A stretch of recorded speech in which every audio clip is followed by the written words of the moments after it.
கடந்த 2 ஆண்டுகளில் மட்டும் கோவை வனபத்திரகாளியம்மன் கோவில் அருகே பவானி ஆற்றில் மூழ்கி 300க்கும் மேற்பட்டோர் உயிரிழந்துள்ளனர்.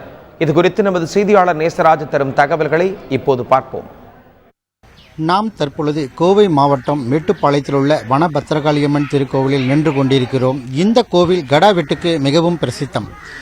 இங்குள்ள பவானி ஆற்றில் குளிக்க வரும் பொதுமக்கள் மது அருந்திவிட்டு குளிப்பதனால் கடந்த 2 வருடங்களில் மட்டும் 300க்கும் மேற்பட்டோர் உயிர் பலி ஆகியுள்ளனர்.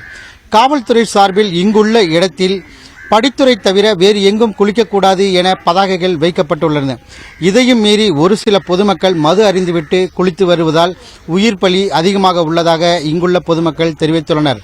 தண்ணி சாப்பிட்டு எல்லாம் பாட்டில் கீட்டில் எல்லாமே தண்ணிலையும் போட்டுடுறாங்க. அவங்க சுயநல இழந்து தண்ணிலையும் போயிடுறாங்க. இந்த ஒரு வருஷத்தில் எப்படி பார்த்தாலும் 300 பாடிக்கு மேலே போயிருக்குங்க.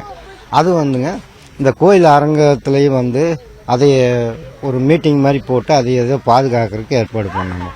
இந்த போலீஸ் டிபார்ட்மெண்ட்லேயும் அது ஏதோ கோயில் அரங்கத்தில் சொல்லிக்கிள்ளி அவங்களுக்கு பாதுகாப்புக்கு ஏதோ ஒரு 4 பேர்த்த போட்டு ஒரு போலீஸ் போட்டாங்க கூட ஏதோ நம்ம கட்டுப்படுத்தலாங்க. அந்த அளவுக்கு நம்ம ரெடி பண்ணால் சரியாக இருக்குங்க.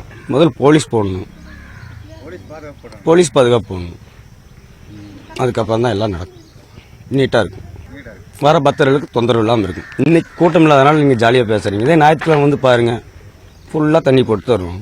ஆகவே காவல்துறையினர் இங்குள்ள பகுதியில் பாதுகாப்பு போடப்பட வேண்டும் என இங்குள்ள பொதுமக்கள் தெரிவித்துள்ளனர். தந்தி டிவி செய்திகளுக்காக ஒளிப்பதிவாளர் ஜெரால்டுடன் நேசராஜ்.